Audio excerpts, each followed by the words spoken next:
আমি ঘুম থেকে ওঠার আগেই রিফাত বাজার করে নিয়ে চলে এসেছে। সকাল সকাল রিফাত কোথায় গিয়েছিল বাজার করতে, দেন মা আমার পছন্দের মাছের ডিম ভুনা রান্না করলেন। রেসিপি আজকে আপনাদের সঙ্গে শেয়ার করব। তো আর কথা না বাড়িয়ে চলো আজকের ভিডিওটি শুরুই করা যাক। আসসালামু আলাইকুম, hello everyone, this is Silvi and I am from SR stories. I hope you all are doing good. তখন ভোর 5টা থেকে 5:30 রিফাত আর সিফাত হচ্ছে আজকে বাইপেল মাছের আড়তে যাচ্ছে মাছ কেনার জন্য। সকালবেলা রিফাত আমাকে ডাকেনি, কারণ ও খুব ভালো করেই জানে যে সকাল সকাল ঘুম থেকে উঠলে আমার প্রচণ্ড মাথা ব্যথা করে। তাই ও যখন ঘুম থেকে ওঠে একটু সাউন্ডও করে না, যাতে আমার ঘুম না ভেঙে যায়। ও সবসময় জন্য এরকমভাবে কাজ করে আর কি। সকাল সকাল মাছের আড়তে এসেছে, কারণ ও হচ্ছে একদম পাইকারি, যেখান থেকে সবাই নিয়ে বাজারে যায় ওই জায়গা থেকে মাছ কিনতে আসছে, কারণ এখানে একদম টাটকা টাটকা ফিশগুলো পাওয়া যায়, দ্যাটস ওয়াই। আর সব থেকে বড় কথা হচ্ছে কালকে রাতে আমি রিফাতকে বলেছিলাম যে আমি মাছের ডিম খাবো, আর সব থেকে ভালো মাছটাই আজকে রিফাত কেনার জন্য বাইপেল আড়তে চলে এসেছে। এই ছোট ছোট বিষয়গুলো কিন্তু অনেক বেশি স্পেশাল ফিল করায়। লাইক সারপ্রাইজ দিয়ে আমরা আয়োজন করে সারপ্রাইজ দেওয়ার মানে কি স্পেশাল ফিল করানো, বাট এটাও কিন্তু এক ধরনের সারপ্রাইজ। আমি কিন্তু অনেক বেশি খুশি আজকের কারণে। মাছের প্রতি বাঙালির ভালোবাসার কথা প্রায় সকলের জানা। ইলিশ, রুই, কাতলা, ভেটকি, পাবদা, চিতল, কই, চিংড়ি ইত্যাদি ছোট বড় টাটকা মাছ বাজার থেকে কেনার জন্য ভিড়টা কিন্তু সকালেই বেশি থাকে, কারণ সকালবেলা একদম টাটকা ফিশ পাওয়া যায়। আমি আবারও একই কথা বললাম। অনেকের পছন্দের তালিকায় একেবারে শুরুতেই কিন্তু ডিম থাকে, মানে মাছের ডিম। তো মাছের ডিম আমার অনেক পছন্দ, তাই কিন্তু রিফাত আজকে নিজেই চলে আসছে বাজার করার জন্য। বাই দ্য ওয়ে সিফাতর সঙ্গে চলে আসছে, কারণ দুইজন একসঙ্গে আসলে ভালো হয়, আর ওরা দুই ভাই একসঙ্গে সবসময় থাকে আর কি। আজকে মাছের পাশাপাশি অন্যান্য বাজারও করবে, যেহেতু আড়তে এসেছে এখান থেকে সবকিছু পাওয়া যাবে। আজকে হচ্ছে রিফাত কিনেছে চিংড়ি মাছ, ইলিশ মাছ, তেলাপিয়া মাছ, রুই মাছ, পার্শে মাছ, পাবদা মাছ, তারপর মনে পড়তেছে না, যাই হোক। তারপরেও কিন্তু আমি অনেক মাছের নাম জানি, রাইট? আমাদের বাসায় কিন্তু অনেক মাছ খাওয়া হতো, এই জন্য আমি অনেক মাছের নাম জানি। অনেকে হচ্ছে যে মাছের নাম জানে না, বাট এই দিক দিয়ে দেখছি আমি খুবই পারদর্শী আছি, নাকি কি বলেন আপনারা? আমাকে জানান তো কমেন্টস করে। রিফাত হচ্ছে বড় মাছগুলো কেটে নিয়ে যাচ্ছিল। নর্মালি বাজারে কিন্তু ছোট মাছ কাটতে চায় না, তারা বড় মাছগুলাই কেটে ফেলে, কারণ এগুলো কাটাও ইজি।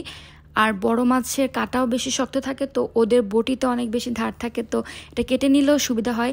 ছোট মাছ কেনা মানে হচ্ছে বউকে জব্দ করা। যদিও আমি মাছ কাটি না, তবে আমি কাটতে পারি, কিন্তু আমার শাশুড়ি খুব ভালো মাছ কাটেন, উনি অনেক পারদর্শী আর কি এই বিষয়ে।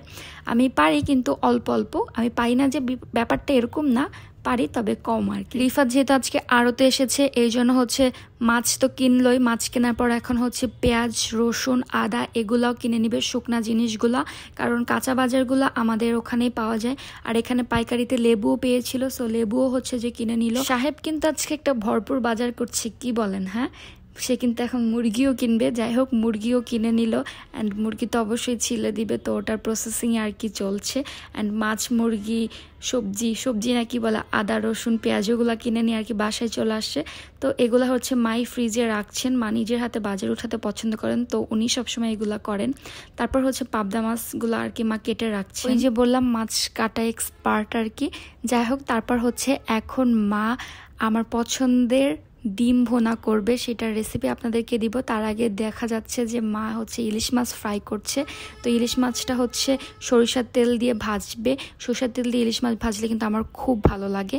তো সবারই পছন্দ ইলিশ মাছ আমাদের বাসার। নর্মালি মনে হয় ইলিশ মাছটা সবাই পছন্দ করেন। ইলিশ মাছটা বেশি দিন ফ্রিজে রাখলে কিন্তু ভালো লাগে না, তো টাটকা টাটকায় আর কি কয়েকটা ফ্রাই করলো মা। তারপর হচ্ছে এখন মাছের ডিমটা ভুনা করার জন্য তেলের মধ্যে কাঁচামরিচ, পেঁয়াজটা দিয়ে একটু করে ভেজে নিচ্ছে। তার মধ্যে হচ্ছে আদা রসুন বাটা দিচ্ছে। তারপর হচ্ছে একটু হলুদ গুঁড়া আর মরিচের গুঁড়া ব্যবহার করছে।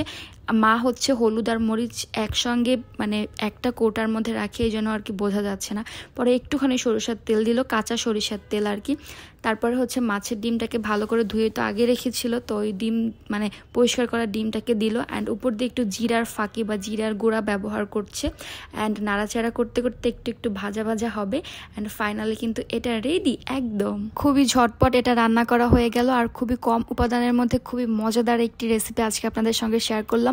আপনাদের কার কার মাছের ডিম পছন্দ আমাকে অবশ্যই কমেন্টস করে জানাবেন প্লিজ। এন্ড এই তো, hope you enjoy this video and let me know in the comment যে আজকে সম্পূর্ণ ভিডিওটি তোমাদের কাছে কেমন লাগলো। আর তোমরা যারা এখনো আমার ফেসবুক পেজ এসআর স্টোরিজতে ফলো করোনি, অ্যান্ড ইউটিউব চ্যানেল SR স্টোরিসে সাবস্ক্রাইব করনি, প্লিজ করে দাও অ্যান্ড লাইক কমেন্ট শেয়ার করতেও ভুলো না।